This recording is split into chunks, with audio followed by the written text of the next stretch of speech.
Hello বন্ধুরা, welcome to my channel the unique ডাক and হেন ফার্ম।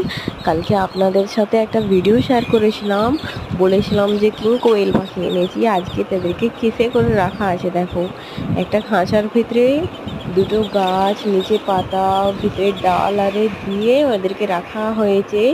ওরা ওই রকম থাকলেই নাকি বলেছিল যে ডিম পেড়ে নিজেরাই বাচ্চা ফুটাবে বলে ওদেরকে এইরকম ব্যবস্থা করা হয়েছে। এটা তোমরা দেখতেই পাচ্ছ, এইটা হচ্ছে আমেরিকান সিল্কি। এর মধ্যে আর একটা কালো তো সাদা টুপিতে একটা মুরগি আছে, সেইটা নতুন, তার নাম জানি না, কালকে তোমাদেরকে নিশ্চয়ই শেয়ার করবো সেই নামটা। আর কিং কোয়েল পাখি এর মধ্যে দুটো আছে, তাদেরকে তুমি দেখতেই পাচ্ছ এইদিকে ওইদিকে করে ছুটতেছে খালি।